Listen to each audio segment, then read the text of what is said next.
Just a quick note for the record, the application for 886 Manhattan Avenue in the Greenpoint Historic District is being read into the record and will be presented on October 7th. And the next and last two items are items number 11 and 12. Item number 11 is an application for an advisory report at 475 Brielle Avenue, the New York City Farm Colony, Seaview Hospital Historic District, docket number 16-2300, block 1955, lot 1, a complex of Dutch colonial and colonial revival style buildings designed by Renwick, Aspinwall and Owen, William Flanagan, Frank H. Quinby, Raymond F. Almiral, William L. Rouse, Charles B. Myers, and built between 1903 and 1938.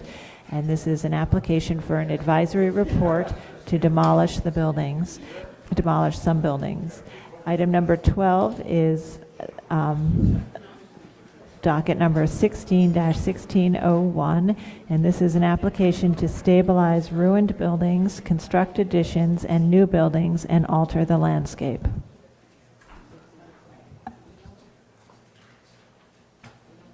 Okay, good afternoon, Commissioners. Carly Bond, the Preservation Staff. This is an application for work at the site of the former New York City Farm Colony. There are two applications in front of the Commission today. The first, an application for an advisory report proposing the demolition of buildings in the Historic District. And the second application is for a binding report for the redevelopment of the site, new construction, additions to historic buildings, installations of roads and pathways, and other landscape alterations. And Nate Gray from the New York City Economic Development Corporation will introduce the proposals. And just, Commissioners, just so it's all clear, there are two different actions here, one advisory, one binding. And the reason for that, again, is that the Commission, under the landmarks law, is always advisory when it is reviewing, traditionally has been advisory when it's reviewing city-owned projects. In an amendment to the Art Commission charter section in 1997, we now act as the Art Commission in certain instances, and we are binding. The Art Commission, so we are only binding when we are acting in lieu of the Art Commission, or now the Public Design Commission. The Public Design Commission did not review demolitions of city-owned property, only the addition to and modification of city buildings. Therefore, we are advisory on demolitions of the proposed buildings, but we are binding on the new construction, the additions, and other site work occurring at the site. Good afternoon, Chair, Commissioners. My name is Nate Gray, and I'm Assistant Vice President with the Planning Department at the New York City Economic Development Corporation. Thank you for having us today to talk about the Landmark Colony. As the project team will describe in depth today, the site, which is located at the former New York City Farm Colony, has a long and storied history. In 1975, the remaining residents on the site were moved to the adjacent Seaview Hospital site, and then the Farm Colony ceased operations. Since that time, the site has fallen into disrepair and become increasingly overgrown, as many of you can attest to from going to the site itself. Interestingly, the Farm Colony has been vacant for almost 30% of its life. So, while those of us who have been out there can see the site presents a unique opportunity, it also has very unique challenges. It is large, it's almost 45 acres. It is complicated zoning, including being within a special natural area district. It's quite overgrown with significant concentration of invasive trees.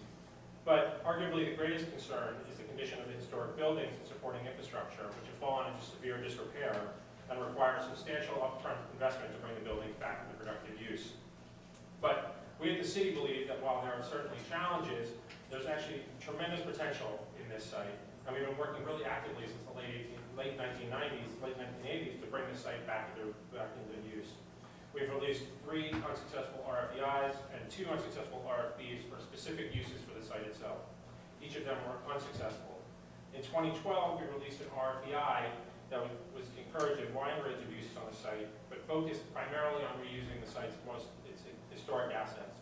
We ultimately chose NFC Associates and signed a contract with them in September 2013. We chose them because of their balanced approach that capitalizes on the site's key assets, its historic nature. So, needless to say, we're incredibly excited to be this close to transforming this long-neglected site into a vibrant senior community. We believe that the project presents the best opportunity to save the farm colony before it's too late, to preserve its valuable history for future generations while helping to meet this administration's housing goals. This project involves restoring existing buildings with materials from other buildings on the site, preserving the potter's field, stabilizing one building as an arrested ruin, and restores the site's natural features. More specifically, the project includes 350 units of housing targeted to seniors, which would be home ownership. 6 historic structures would be preserved. Of these 6, 3 would be converted to residential use. One building would be converted to a mixed-use residential and commercial community facility space. One building will be used for residential storage, and one building will be stabilized. New construction on the site includes an accessory retail use, a clubhouse, and a new residential buildings, which consists of 6-story flat buildings and clusters of attached cottage and carriage houses. Now, as we have worked to get to this day, we have received considerable support from local officials in the community. Recently, the community board voted unanimously in favor of the project, and in preparation for this hearing, we presented the project to a number of local and citywide civic and historic groups. They were enthusiastic about our work and our approach. And finally, for the past year, we've been working very closely with the Commission's staff to get to this hearing, and it's been a very collaborative process, and they've been a tremendous resource. So I'd personally like to thank Jared, Carly, and Amanda for their hard work on this complicated project to bring us to today. I'd also like to thank the Department of City Planning, Department of Parks and Recreation, and Borough President Otto for their hard work to make this project happen. And with that, I'll turn it over to Raymond Masucci from NFC Associates. Thank you. Hello, my name is Ray Masucci. I'm the managing member of NFC Associates, the developer. I've been a resident of Staten Island since 1963. I graduated from Susan Wagner High School, which is located just up the block from the site. In the mid-70s, while attending high school, I remember passing the dormant buildings almost on a daily basis. In the late 90s, I sat in the baseball stands that are adjacent to the site where the fields are, when my 2 oldest sons played Baby Ruth baseball. But it wasn't until a couple of years ago that I started to realize that this is really a special site. It's a historic district in a special natural area. Before that, the site had landmark buildings, it was the farm colony. So we looked at who started the farm colony, we looked at whose designs were part of the farm colony, we looked at who worked at the farm colony, we looked at who lived at the farm colony, because they had no other place to live. We looked at who died at the farm colony, and who was currently buried at the farm colony. We researched the architects who contributed to the site, their ideas, their styles, and their visions. We examined the condition of every building on the site. We researched the original landscape, and we documented today's landscape. We did all of this to get a clear understanding of what needs to be done here. Always remembering that someday, there may be our names that I mentioned with this special. I have the pleasure of introducing the first presenter of our team, Linchenko and Borland Architects.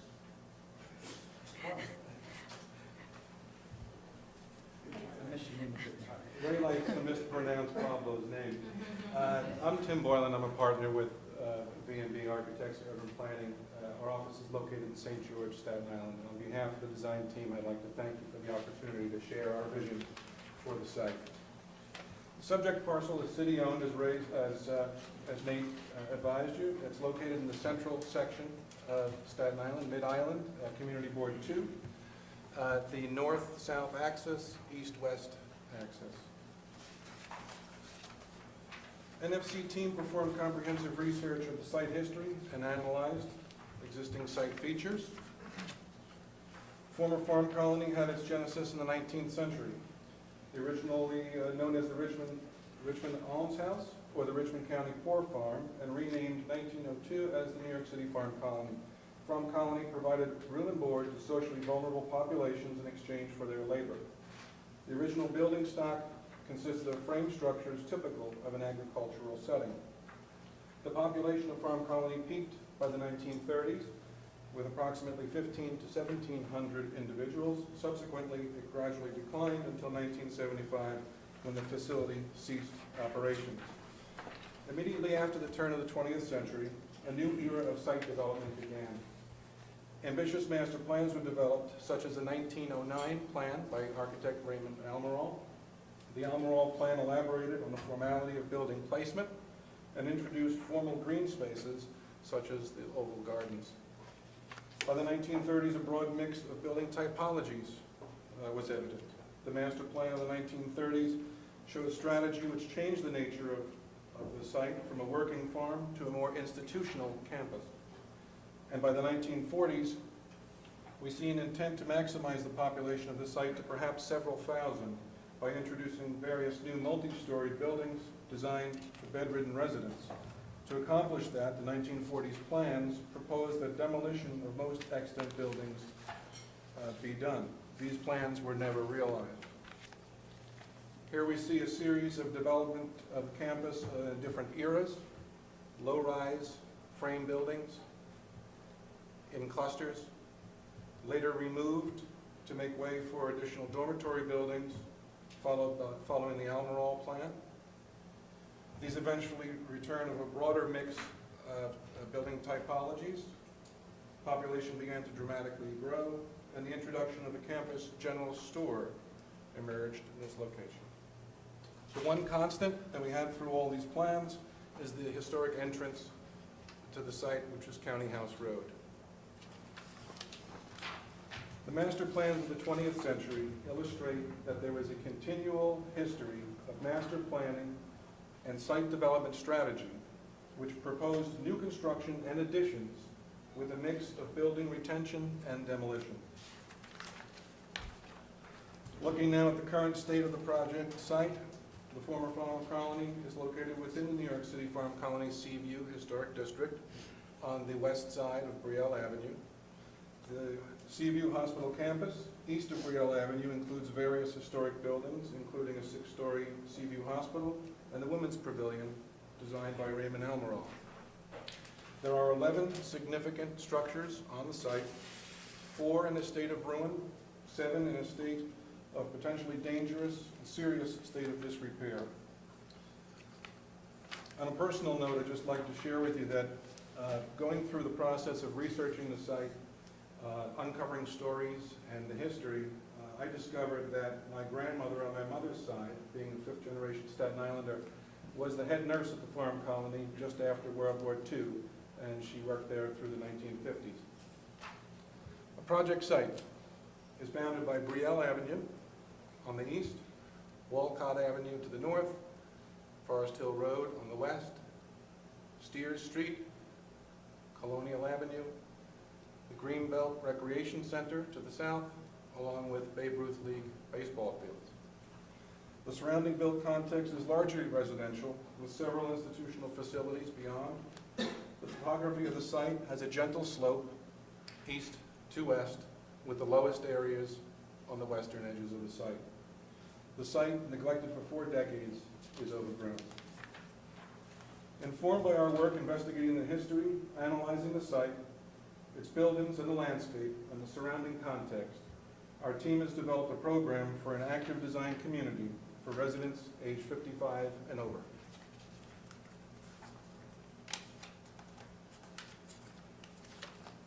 Our reuse and redevelopment approach consists of 3 interconnected components: preservation and adaptive reuse, sensitive, site-specific urban planning and landscape design, and building design. The preservation and adaptive reuse strategy includes dismantling of ruins in critical condition, reuse of materials in the rehabilitation of existing buildings, and in new construction of new buildings and landscape, and repurposing of 6 existing structures. Working together, the architects, structural engineers, the historic preservation consultant, and material specialist documented the conditions of all significant structures on the site. The existing conditions, assessments identified the extent of building deterioration and assisted in the development of the preservation strategy and master plan.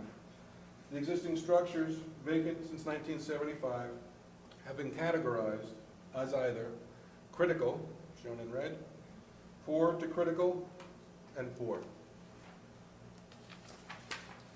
Here, a series of photos illustrates typical building conditions encountered.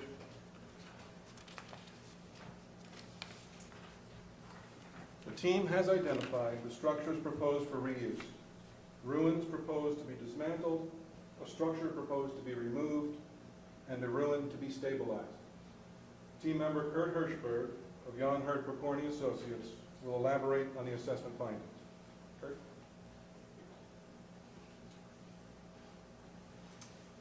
dormitory for Mel Health Building number 3 is the second oldest building on the property, completed in 1907. This particular building is one in the critical state. It's in incredibly poor condition. It's suffered through several fires. The roof has collapsed, the interior floors have collapsed, and portions of the walls have collapsed on the back side. Dormitory 5 and 6 is the third oldest building on the complex, and I'm sure as many of you saw that were able to tour the site, from the extreme ends the building looks like it could be in relatively better condition than some of the others. However, upon closer examination, especially on the interior, the demising structural walls within the building have virtually all collapsed with the exception of one. The flanking walls on each side are in very poor condition. The roofs have collapsed.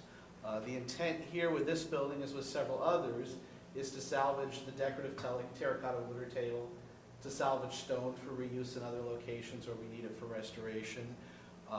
Portions of trim, ironwork can be salvaged for reuse in other locations. The shop building, building number 8, is somewhat of a unique building. It's the smallest building on the complex. It's the latest building in the early style of stone and brick.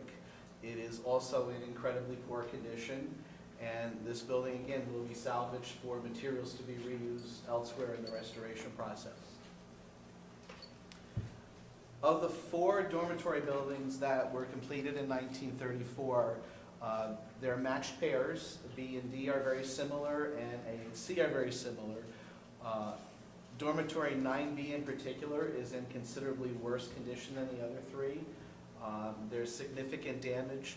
As you can see, at some point vandals have come in to steal the copper off the roof. They knocked over the parapets. We now have trees growing through those parapets, and in some locations the tree roots are actually growing all the way down and blowing portions of the masonry wall apart. We've also found that the brick used in these particular buildings is incredibly porous. It's suffered greatly from freeze-thaw cycles where up to an inch plus of the face of the brick is popped off in extremely large areas on several buildings, this one in particular. I had mentioned the tree roots growing through. This is in one of the orangeries. The tree's about 20 foot above. Significant water infiltration over time, significant vandalism. Again, the intent with this building is to salvage any pieces possible that can be reused elsewhere on the restoration. The nurses' residence and pavilion for the insane. The lower portion of the building was part of the 1909 construction era. The building was significantly altered and significantly enlarged in 1937. However, it's one of the few buildings that was modified without sensitivity to the other buildings on the complex. And if you actually look at it in great detail, it's very different in appearance and character and detailing from the rest. There's not a lot of material that can be salvaged from this building, but again, whatever we can salvage, we like to. The last building we'd like to look at, as far as the ones that are either being disassembled or salvaged as a ruin, is dormitory 1 and 2, which is the oldest building on the complex, oldest extant building. It was completed in 1904. It has relatively unique detailing that's not replicated on any of the other buildings. It's almost the prototype, as you would say, for this design, and they tweaked the final details. So it wouldn't be a good candidate for harvesting materials. But structurally, the exterior walls are intact, and what we like to do is capture a little of the evocative nature of the ruins of the site and actually stabilize it as a ruin that someone can walk through, and it becomes an object, in essence, in the landscape. I can turn it back over to Tim. The Landmark Colony Master Plan, roughly based on near-traditional planning principles, establishes a walking village-like setting. The plan draws from the existing buildings and their location on the site to set the framework for the proposed development, informing the new building designs and additions. Our master plan proposes a mix of building rehabilitation and restoration, additions, and new construction. The plan provides for a mix of building typologies reflecting historic development of the site. Building locations are informed by historical master plans and the features.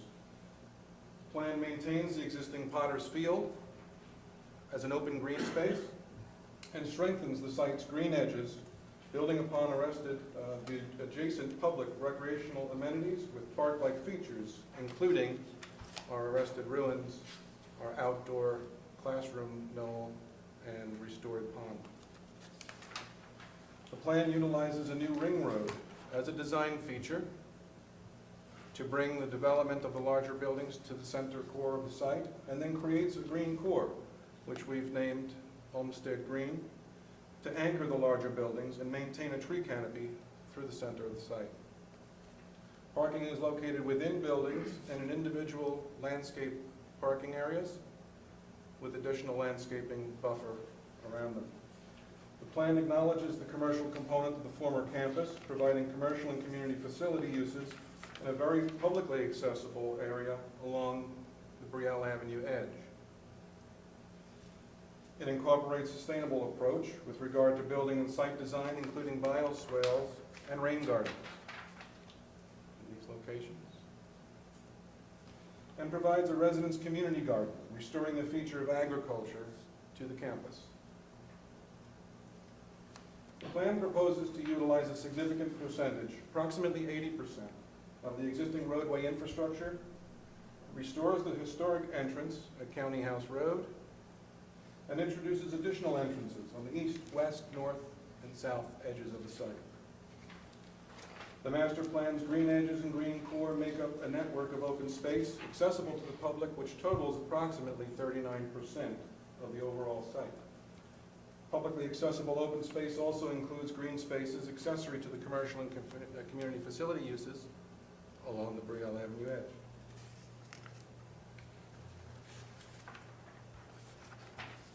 Utilizing the site's natural topography, locating taller buildings in the areas of lower elevation, we've maintained a closer relationship between cross-campus building height. Looking to existing tree growth, we've maintained a built environment that remains within the context of the existing tree canopy. I'd like to introduce team member Nancy Owens, landscape architect.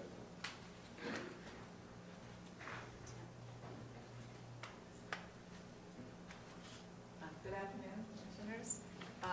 Thrilled to be working on this project as a landscape architect. The client and the architects have been working very closely with the landscape architect.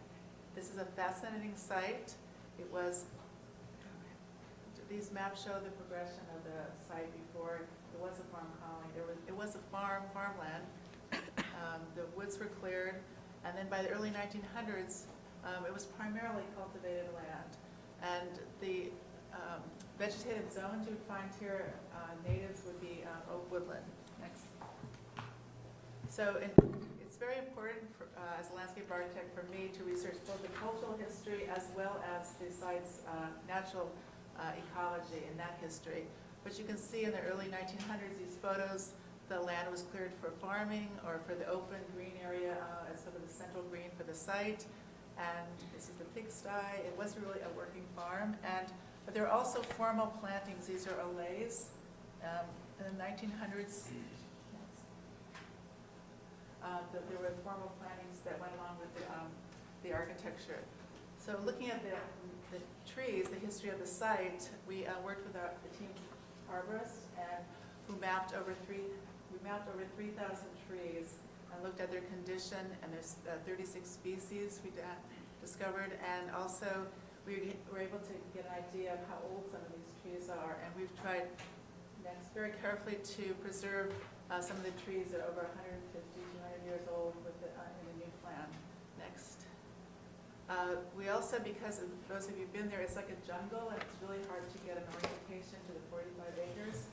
So it was important to look at the appropriate natural sort of vegetation that would occur here. We're proposing all natives, creating meadows and woodlands and the lower lying areas for stormwater runoff, creating rain gardens and large bioswales. And also because some of the aerial photos, there are several dense residential developments right up to the edge of the site, and we're proposing sort of softening and planting buffers. And also, again, looking at the vocabulary of the historic sort of ornamental landscape and protecting those large trees that are on the site. Next. So here's the overall planting plan, which is an evolution or more detail from the site plan that Tim showed earlier. But there are two large new sort of new landscape areas proposed that for the public entering the site, that they feel like they're in a park and not a private backyard of somebody's house. So it's very important to create some park-like identities. So the central area is looking at the historic drawings, is more formal. We're calling it Olmsted Green because Olmsted lived on Staten Island. Many people for a while, many people don't know that. And also this edge, this green area here, this park area is more naturalistic. It has the arrested ruin from dormitory 1 and 2. And we're creating a sort of outdoor classroom, a naturalistic seating area with a raised knoll to buffer the parking lot at the baseball field. So we're trying to create a whole sort of park environment here and restoring the original pond that was on the site. Again, here's the planted buffer areas. And then we're proposing to clear the invasives and planting meadows, and primarily leaving the potter's field intact. Next. Just as far as site furnishings, we're proposing, similar to what you would have found, bench supports and wood slats. We're proposing the Central Park bench, the lighting that we would found on the site, some of the newer World's Fair benches. We're mixing a little bit because there's also new construction, but we think that's appropriate for the site. And then on the perimeter, depending on which street, on the public side, we're Brielle Avenue, and the entrance on Forest Hill, we're proposing a stone wall with steel picket on top of that and stone piers. Next. And then as far as paving materials, in the central green, Olmsted Green, we're proposing traditional park paving materials, bluestone, hex block.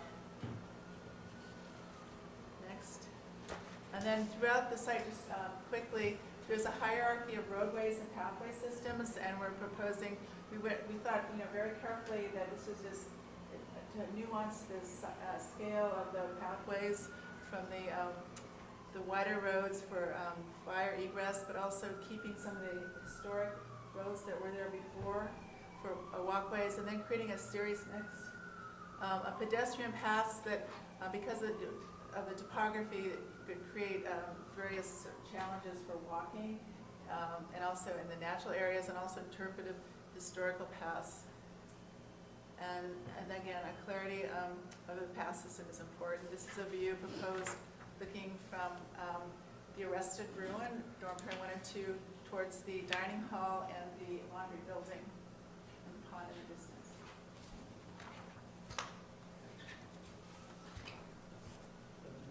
Hello, Commissioners. It's great to be back here to see you in this other format. So I'm going to be presenting the building designs. You've heard about the preservation strategy as well as the master plan. So let's go over the building designs.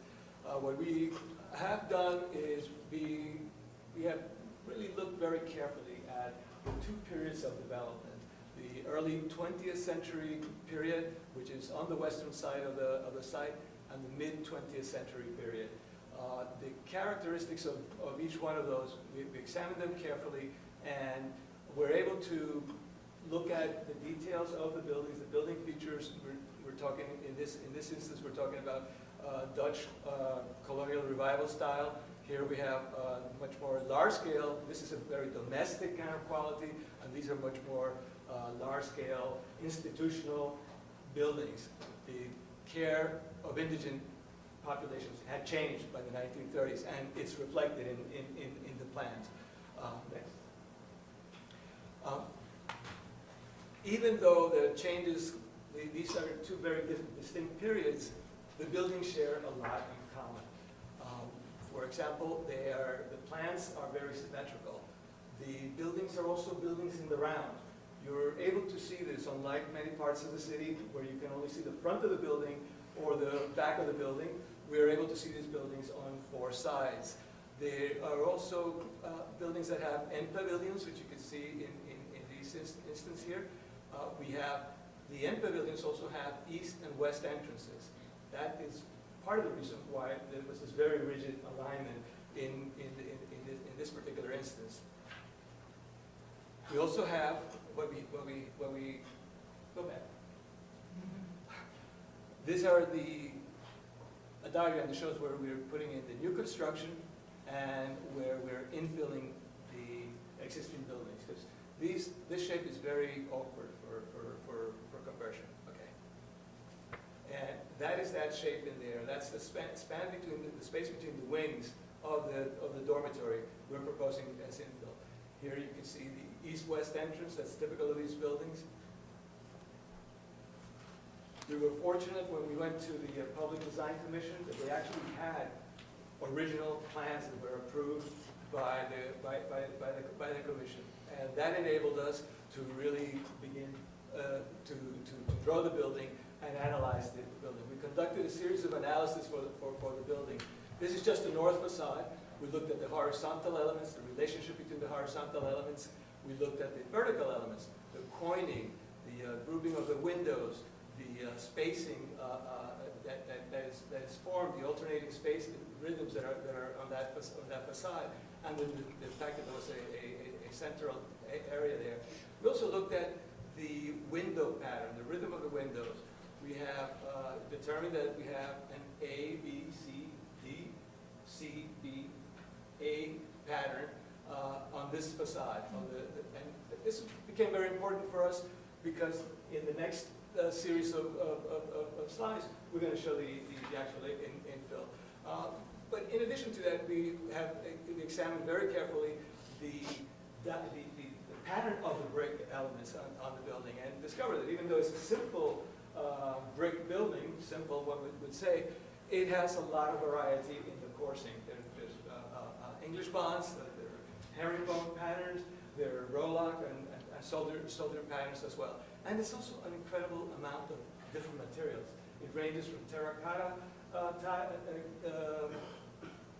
to cast stone, to limestone, and obviously copper and so forth.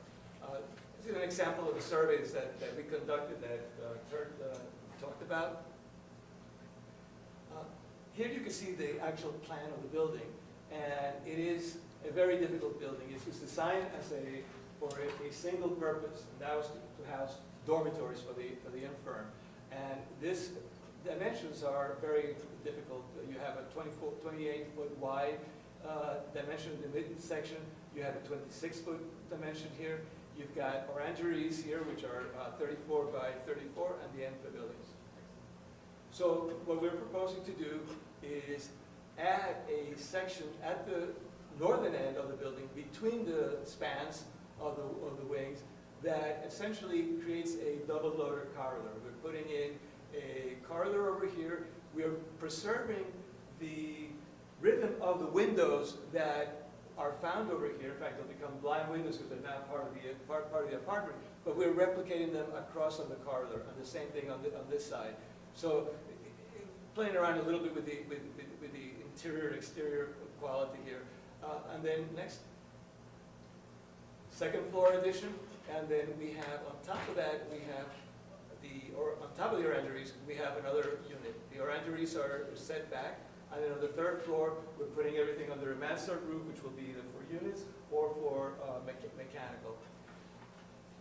It's a very long building. We're talking about 209 feet from one end to the other. It's really a building that occupies more than a typical Manhattan block. This is our addition. At the front, we have the main entrance located on the south side, flanked by balconettes. We've got the addition at the top of the orangeries, picking up on the character and detailing of the orangerie, and we have the mansard roof there. In this instance, we have at the north elevation, we've replicated the window pattern that we found. Those same rhythms, and we've actually, what we've been doing now is emphasizing the central section the same way that we have done at the south end. Is there a reason why the third floor, or maybe the fourth floor addition was put on top of the existing building versus on the proposed portion? Yes, because you would then not, we kind of felt that this element would then compete with these. And part of when we were looking at the building, what we discovered is that even though they're different shapes, and it's an H shape, and then it's got this hip roof in the middle, all these pieces somehow managed to come together very well. And we felt that if we put a third floor over here in this, you would really lose some of that, some of those relationships.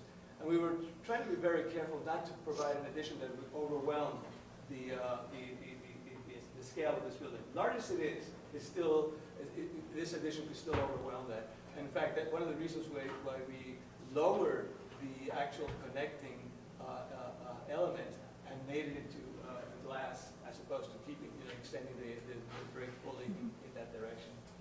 Okay. And you can see that better over here and over here.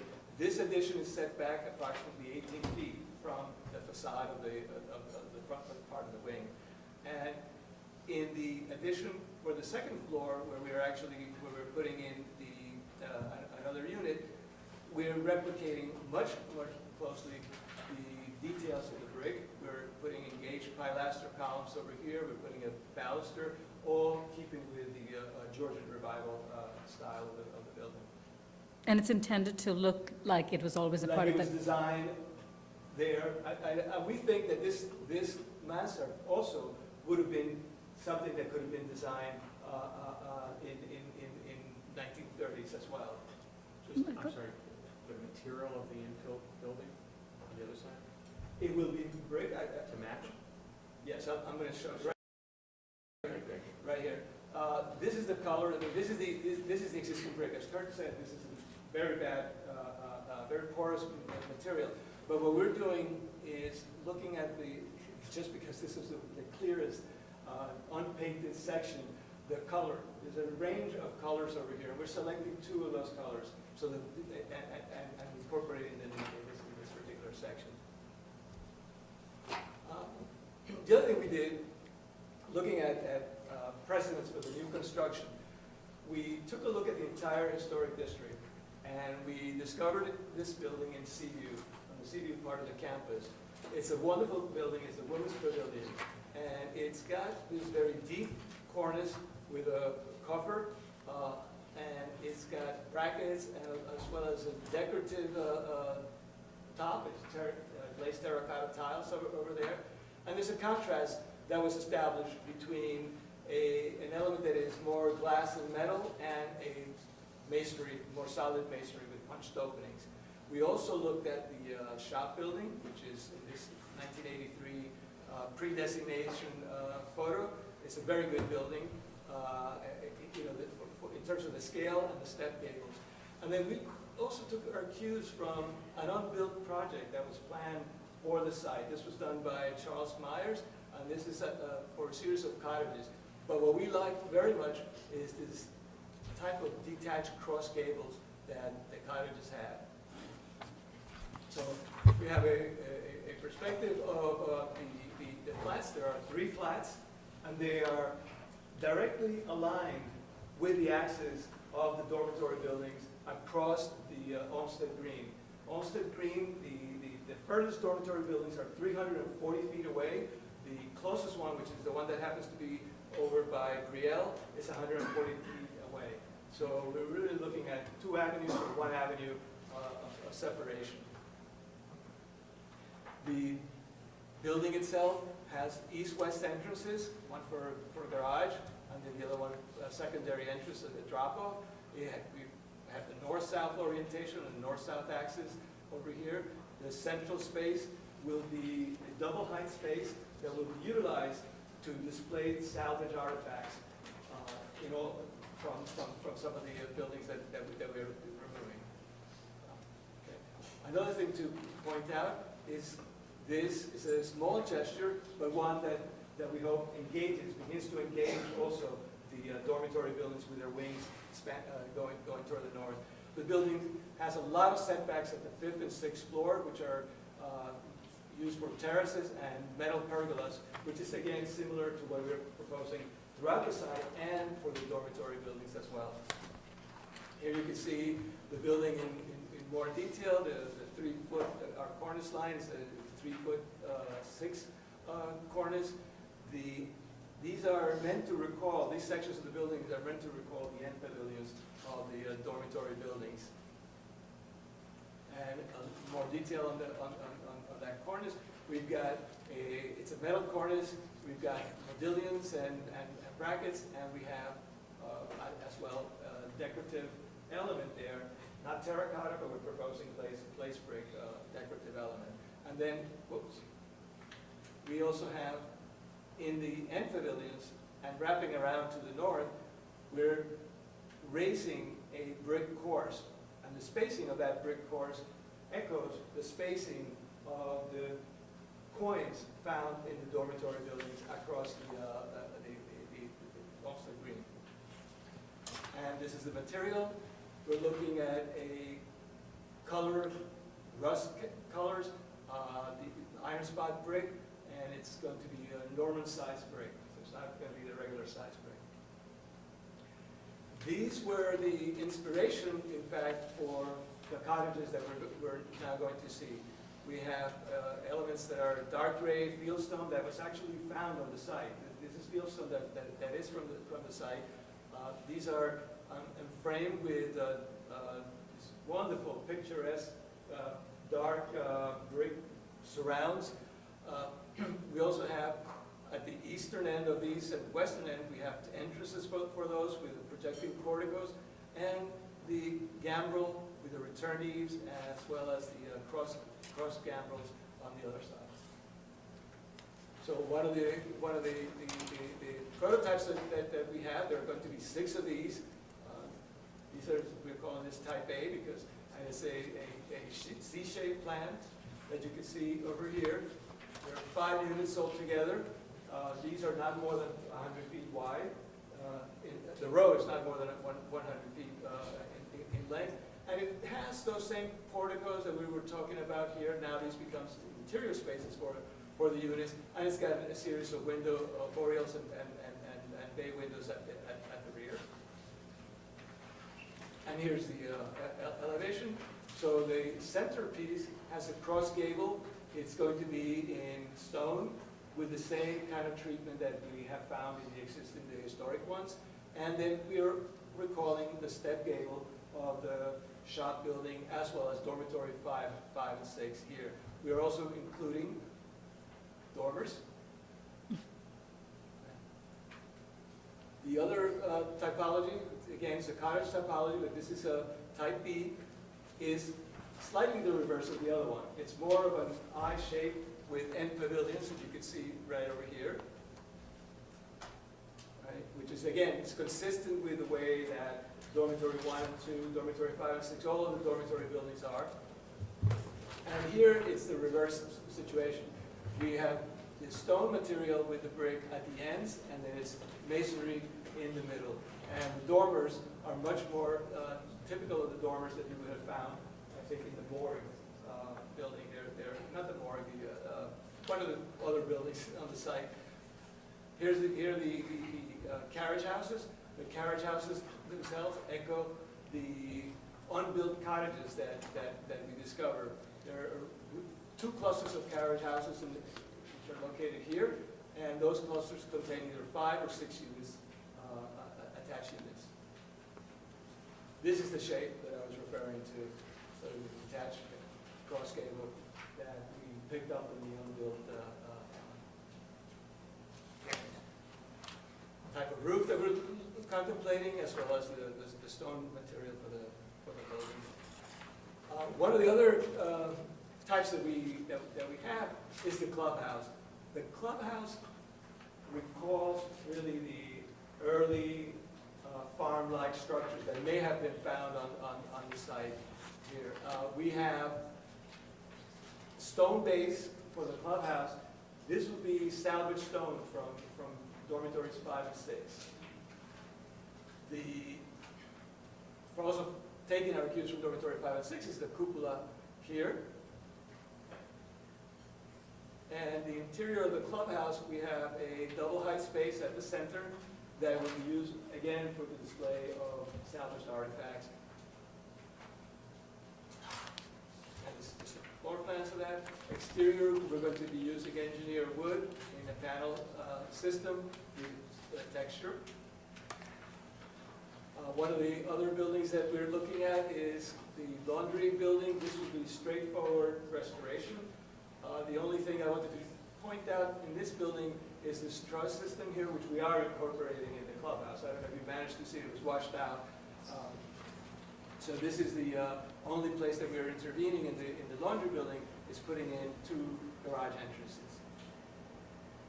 Another type, which is the related to the existing store that was there in the 1930s, it's a retail building located on Brielle, and it's on axis with the dormitory building. And it will be metal and glass and brick.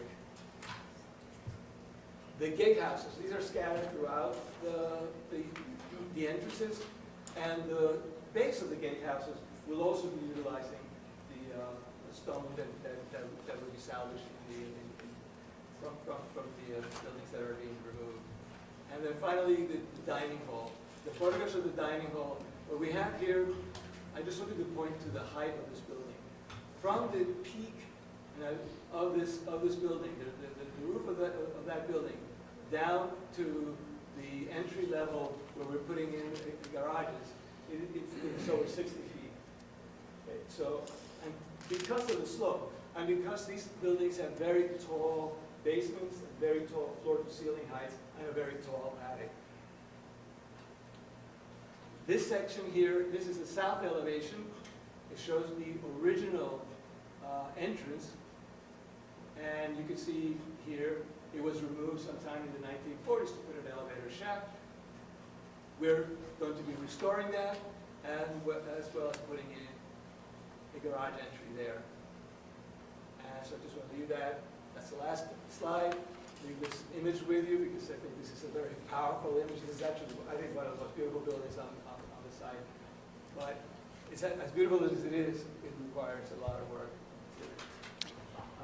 Just want to summarize a bit here. I think that we presented a balanced, hopefully we agree that we presented a balanced plan that really mixes and respects the historic fabric as well as accommodates the new construction in a way that creates a nice fit and continues the character, in my mind, of the historic district, because it speaks to both layers of history.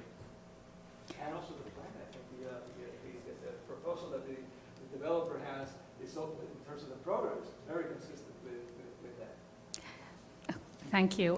First of all, I just want to commend the entire team for making such an excellent presentation. This is obviously an incredibly challenging site, as was noted by the team, and I think the Commission recognizes that as well. It's an incredibly important site as well, and I think that the team has been very sensitive in looking at the very complex issues that it raises in terms of development and at the same time respecting its historic nature. So I just want to overall say that it was a great presentation. I know that commissioners may have questions, and why don't we start with that? Yes, questions for the applicant? Yeah. I also think the presentations have been really strong and show your commitment to the place all of the time that it represents. It was a really powerful presentation, so thank you. I did have a question about the stabilized ruin, and wondered if you had considered doing that in other places on the site. When we visited the site, I noticed, for instance, that the women's dormitory, I don't know if it's 5 and 6, has those very strong gable ends that seem like, I don't know what their status is and how stable they are right now, but just wondered if you'd considered doing this kind of stabilized ruin fragments throughout the site rather than just at the one entry point or at the one point, just to reference a lot of the things that you've integrated into your new design as fragment ruin, stabilized ruins. When we first took a look at the site, we discovered that there were some buildings. Our original idea was, yes, wouldn't it be nice to preserve some of these things and weave the new construction even further into the site and into the history of the site. But we found that, first we had to respond to a program. We found that it was very difficult to keep ruins in the middle of the site. Those ruins that you're referring to, dormitory Parts of 5 and ruins. 6, Parts of ruins parts of it, right? is what I'm referring to, not the entire entire buildings, thing. but fragments of the ruins as markers along the way. Yeah. We could consider incorporating a few more items like that. But we'll have to make a decision as to where. I don't think dormitory 5 and 6 is the one that we would do. I don't remember the number. I think it was the women's dormitory. Is that right, Sarah? Do you remember what that was? It was 5 and 6, but it wasn't the entire building, just the Look at the end wall. Right. I think there's an image of a portion of it for a second in something. No, we have to find the plan, so that perhaps a render plan. 30, And Yeah, I know. ways back. It's very far back, right?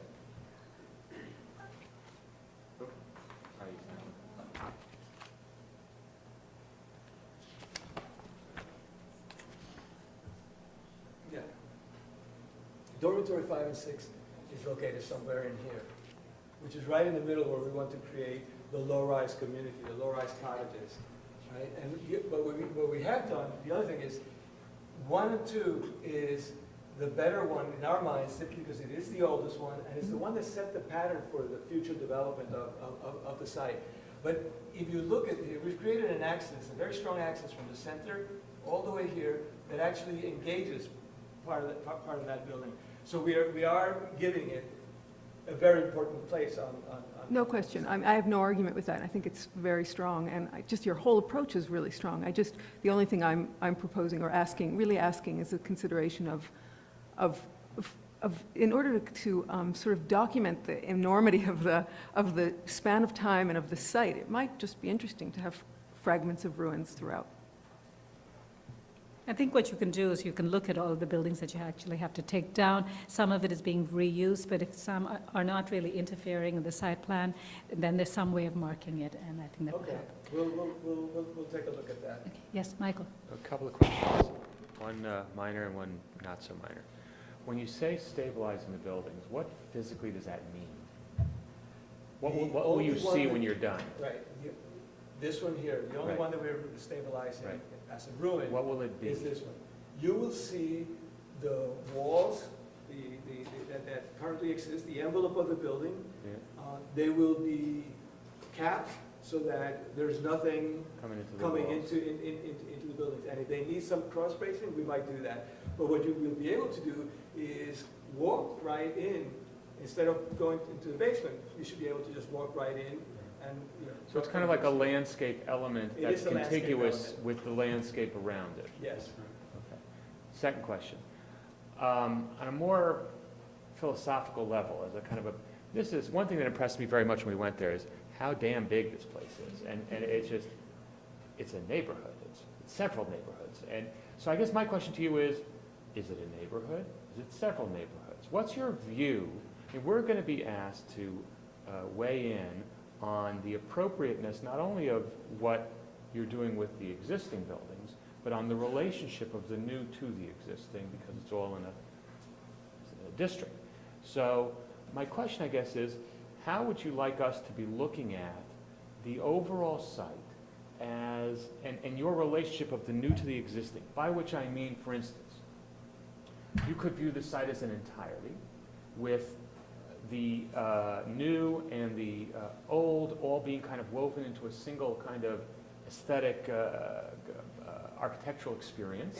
You could say, well, we have a 1930s section on the east and a 1900s section on the west, and we intend our new architecture to complement those.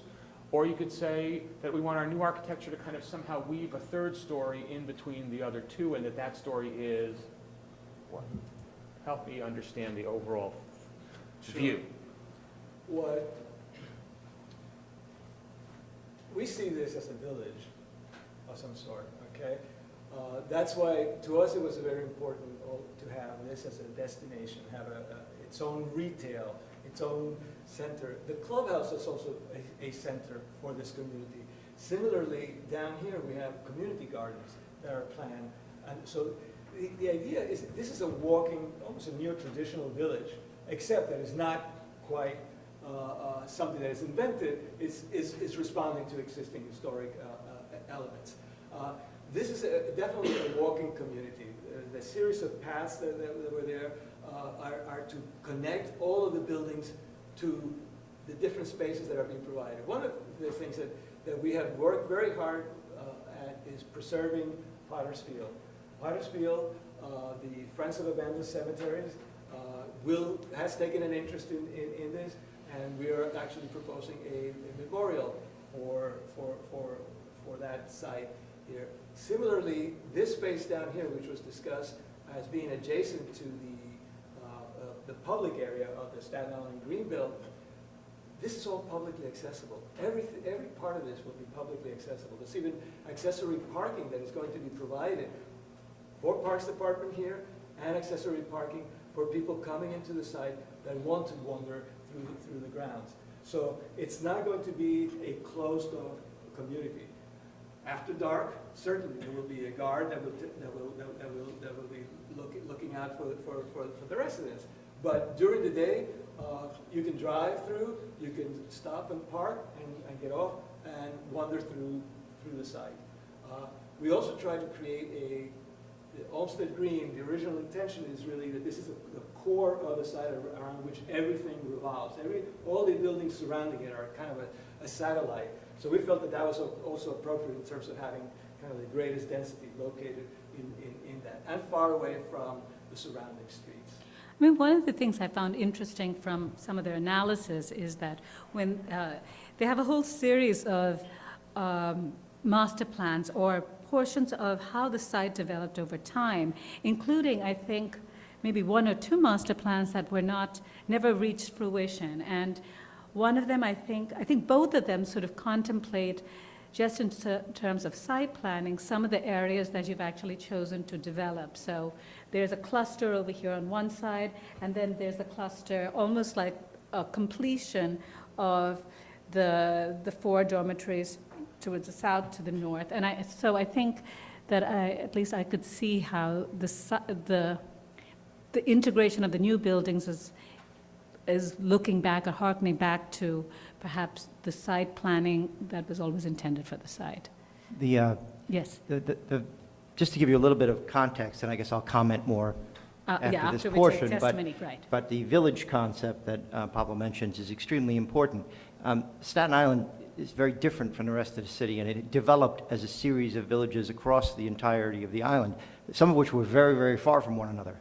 And this particular colony was its own village when it was operational, and it was extremely far away from everything else. And so this idea of creating a cohesive community is extremely important contextually in Staten Island. Okay. Are there other questions? Yes, Roberta? Just in terms of design vocabulary, do you intend it to be one design vocabulary and spread out over the entire site with some variations, or is there a reason to have like separate things, like for the new buildings, is it the same, is it trying to be the same vocabulary as the existing with the additions, or is it just separate vocabularies depending on the era that the buildings that you're working with? What we were doing is responding to the typologies that are on the site. What we did not want to do is have 350 units that look exactly alike. Right? So we were very careful in trying to identify where we could introduce different typologies that had their own identity and their own character. Because what tends to happen, speaking of Staten Island, you go to some of these communities, I get lost. Because I can't find, every house is the same, throughout here. Here, we've created clusters where you can identify a specific location that you can go. You can give directions that will be understood by somebody arriving there. So the differences in typology are very important to understand the So plan are as well. all the new, are the new buildings similar, or are they? Well, these are the carriage houses in here and in here. These are cottages, but it's both the mix of the type A cottage and the type B cottage. And then you have the flats over here. And second question, is just in terms of materials that are being reused, is it just stone? I mean, I know you're reusing stone, but that's the extent, there's no. Well, there is some brick. There is some brick as well. Brick is going to be a lot more difficult to remove and salvage, but we also intend to use some of that brick, particularly in where dormitory 9B is.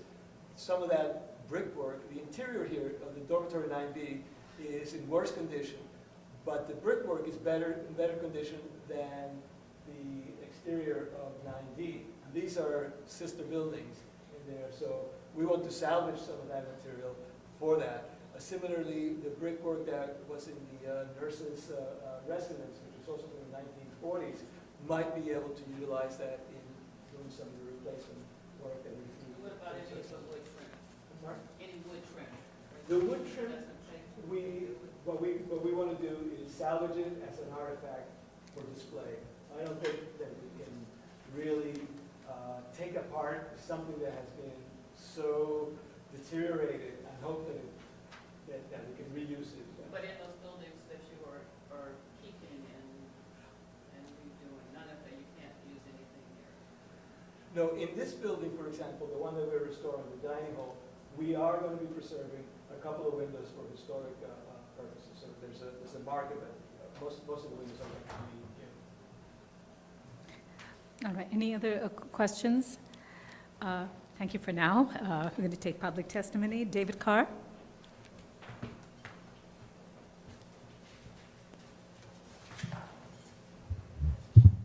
Good afternoon, Madam Chair, Commissioners.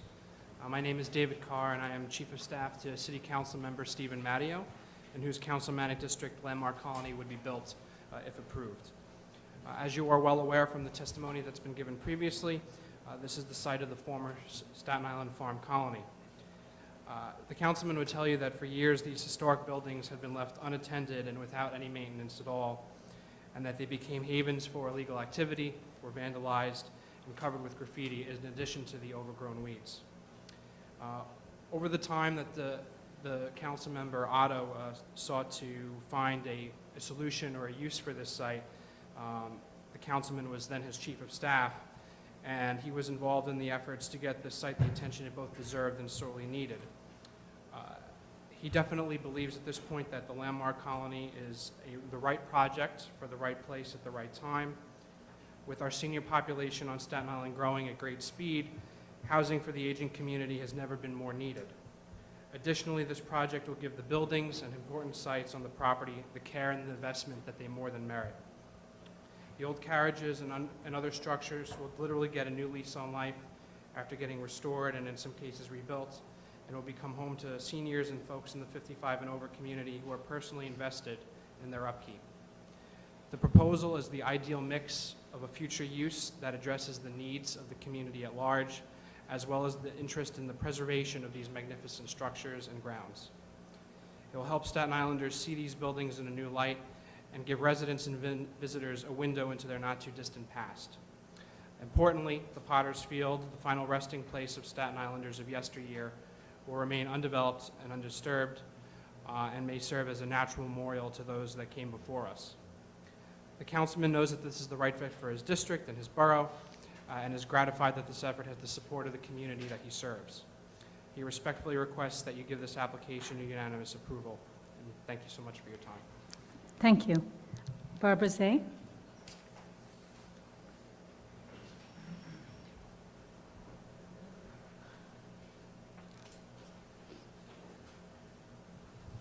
Barbara Zay of the Historic Districts Council.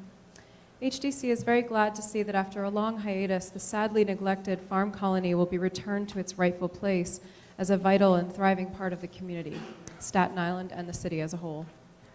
The historic district's graceful landscape and historic structures provide an enticing palette from which a new use may be applied.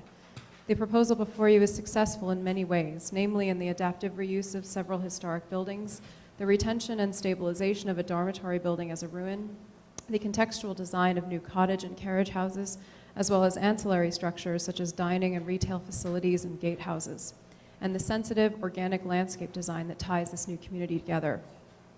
HDC does have some concerns pertaining to some of the proposed new construction on the campus and appreciates this opportunity to testify. Concerning the adaptive reuse of the 1930s dormitory buildings, HDC is glad to see these buildings restored, but with so much new construction being introduced on the site, would prefer that these buildings retain their historic exteriors without new mansard roofs and bulky rear additions. Couldn't some of this proposed bulk be added elsewhere on the campus so that the original design of these dormitories might serve as a contextual anchor? The aforementioned smaller scale residential buildings and communal facilities are design-wise very pleasing, picking up on the bucolic nature of the site and details of its existing buildings. This strong effort could be even better with the use of higher quality materials: copper roofs instead of painted aluminum, slate shingles instead of rubber, wood cladding instead of engineered wood, etc. The use of such materials would lend the buildings a higher level of integrity and permanency. In contrast to the contextual scale and design of these smaller buildings, the 6-story flats buildings seem to be part of a different planning process. Unfortunately, the project's largest buildings are the least contextual to the site. While it would be nice if these buildings were somewhat shorter, our committee felt that the more important issue is that they echo the prevailing picturesque style of the other new construction on the campus.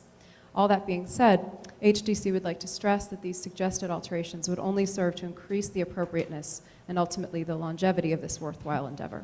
Thank you. Thank you. John Kilcullen.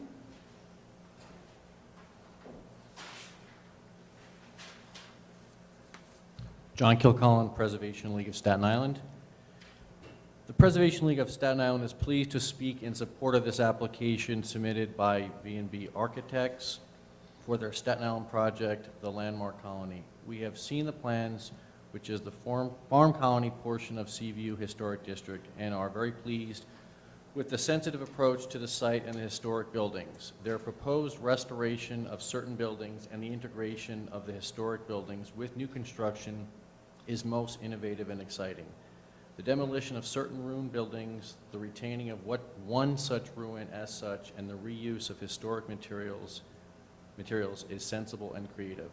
We hope the adaptive reuse and restoration of this site with use of historically appropriate and quality building materials will become, quote unquote, a best management plan model for Staten Island's other large-scale projects, including the U.S. Lighthouse Depot site in St. George and the Bailey Seton Hospital complex in Clifton.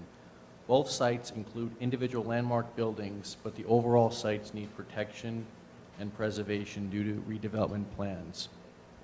We are in favor of this application. Thank you. Thank you. Are there any more speakers on this item? Any more speakers? Yes. Christabel Goff for the Society for the Architecture of the City. 20 years ago, I visited this site. It was in such dire condition.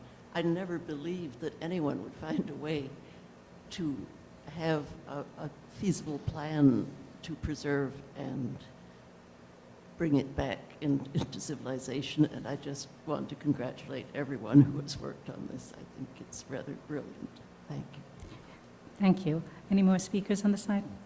All right, we've received a letter from the Borough President, Jane Otto, who has written a fairly long and very eloquent letter in support, so I just want to enter that into the record. And we also received a letter from Community Board 2, also recommending approval of this project. Right, are there questions for the applicant? Any questions? All right.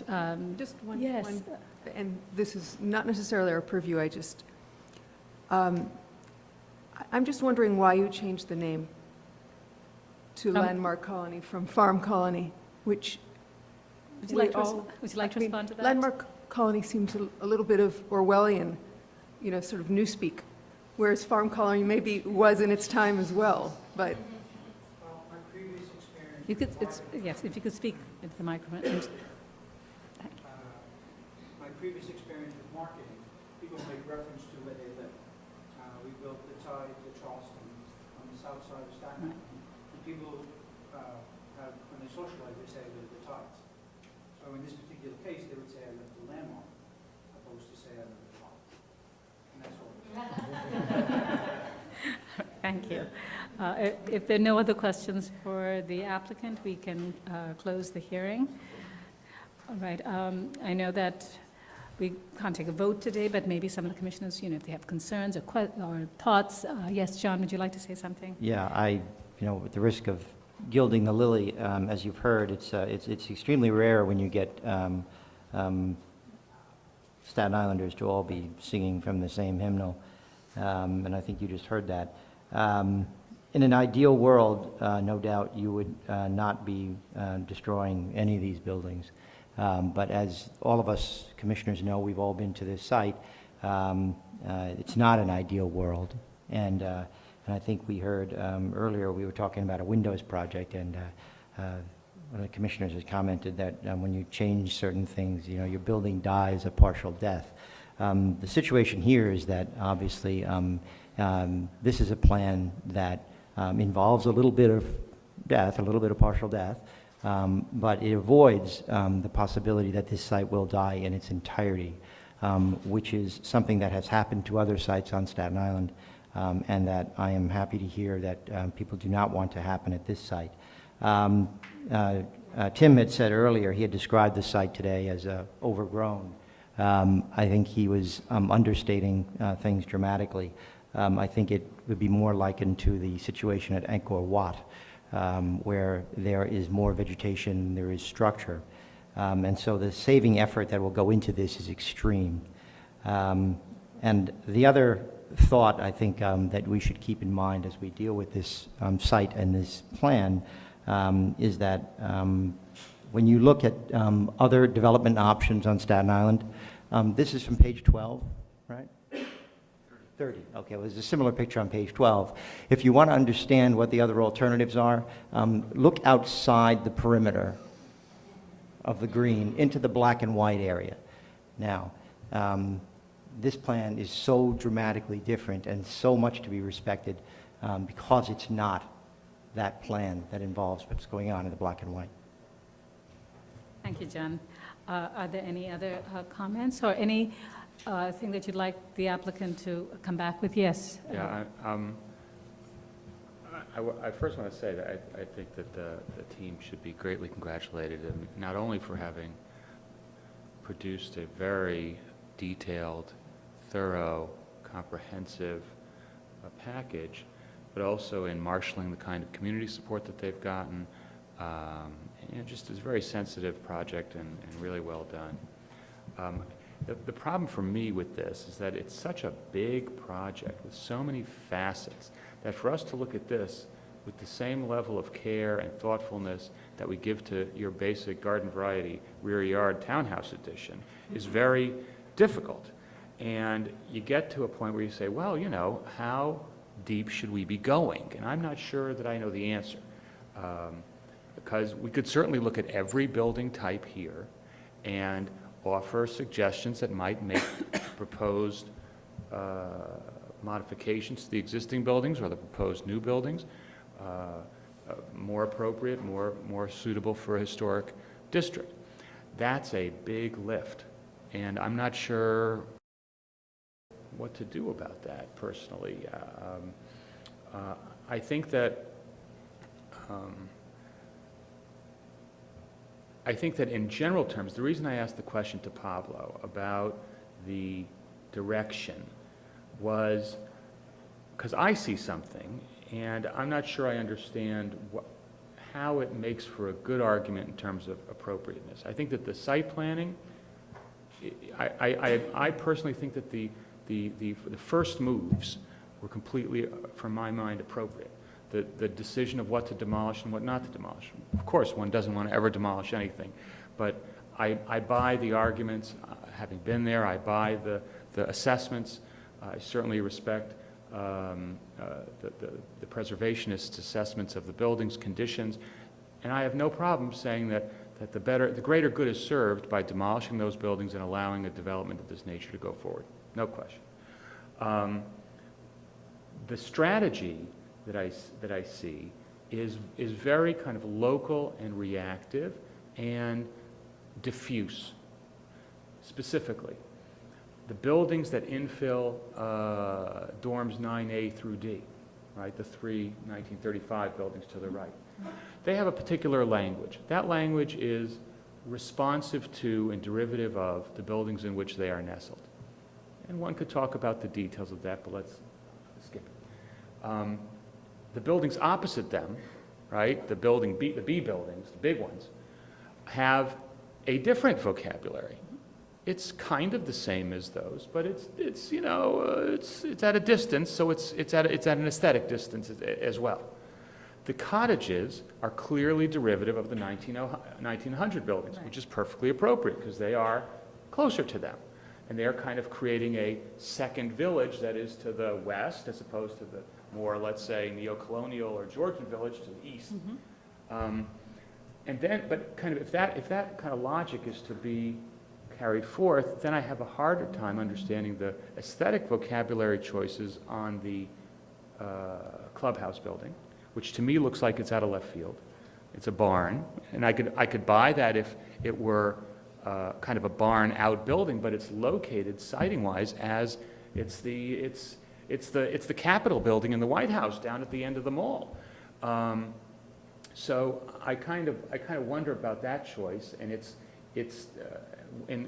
I was hoping to get some kind of understanding about why that building, which is clearly meant to be different in material, the nature of the openings, why is it that different, and why is it appropriate to the site, you know? And I could understand if they were to say, you know what, we have the 1900s village, we have the 1930s village, and we have the new stuff, that's kind of the 2014 village.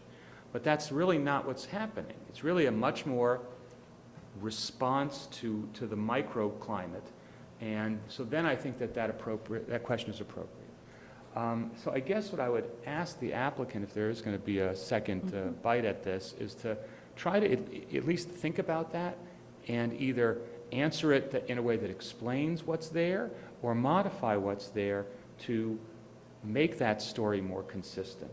I think that also the same comment would apply to the carriage house buildings, whereas the other buildings have a relationship with something that's there, the carriage houses derive from something that's not there, and while we may know that because we saw the presentation, I'm not sure how that would create an experience that seeks to interact with the landmark site by bringing in a typology that doesn't, as far as I can tell anyway from the presentation, relate to what I see as a historic landmark site as easily as the other typologies do. I think that's part of the reason that I brought up this issue of ruined fragments throughout, that reference exactly the questions about the sort of, I know it's not a district, but the district elements or typological elements.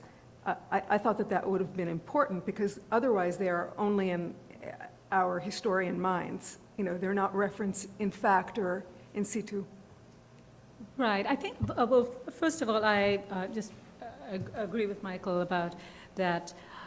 This is a very complex and large project, and for us to be able to comment on it fully actually requires perhaps a little bit of time.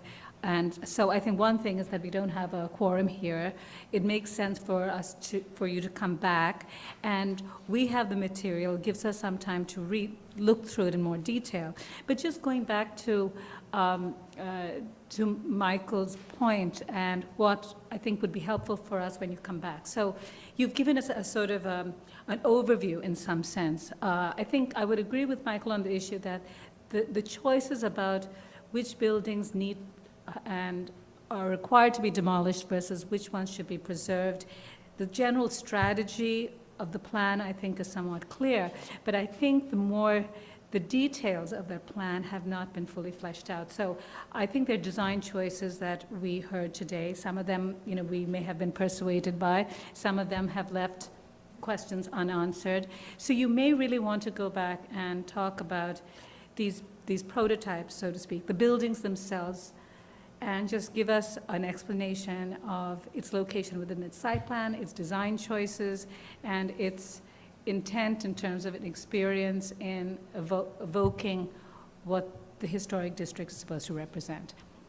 And that can take us to the next step, and you could probably come back fairly quickly on that if you'd like. Yes? Yes, I also feel that it was really a good presentation, but what I get out of it, the understanding I get most out of it is an understanding of the urban design and the landscaping. And when I was asking about in terms of the design philosophy behind the buildings, I think you can't get that from this presentation. And to get that, you might have to actually have a comparison of the different types of buildings and discuss materials and discuss things about the buildings, types, Right. whatever it is that we would normally talk about. And so I guess one of the questions then for me is that in terms of what we're doing today for the advisory report and binding report, not today, but whenever, Yes. is it something more general than we normally do, or should we expect that we're going to do all of the aspects that we would normally do? Because if that's so, then we do need to, in the next presentation, talk more about, I think, the individual. Right. I guess the question is really, as a binding report, which is somewhat different from a certificate of appropriateness, is the level of the commission's involvement and instruction and determination as critical. Right. I mean, I think that Or same. the commission has periodically reviewed projects with many buildings in them, and the commission has approved projects, one case down in the Seaport, 4 or 5 new buildings and additions on a number of other buildings at the first hearing. So I think that the commission looks at these projects and recognizes that perhaps where there's a bigger project, where there's more consistency, or there's more of a philosophy, that it can maybe be less specific on particular details and focus more on the bigger philosophy. But the level of detail ultimately will come from the direction of how much the commissioners are looking at it as well. I mean, these are like new buildings. I mean, these are new buildings. They're new They're buildings. multiple new buildings, and I think that they deserve the care that we would give to any other new building in a historic district. No, I mean, Keeping in mind that we do routinely approve in historic districts buildings that don't look exactly like the I building agree. next door. Right. And in fact, as an overview, even in terms of the buildings that were presented today, I didn't see anything, at least for me, that jumps out that says, oh, this is something radically wrong, or it's not making sense, and I can't find this appropriate. But I think that being able to understand the design better actually will produce a better result, because there may be even smaller things that we may feel should change or could be modified that would make the project better. So I will recommend that if you can come back, and I would recommend to the commissioners, if you get a chance, to look at your package, even now that you have sort of a very good presentation and overview, to look through the material, perhaps with the more discerning eye, that we can come back and then discuss more fully. Does that make sense? Okay, so, and I think I closed it already. I don't think if you did. I did not close the hearing? Okay. Close the hearing. Yes.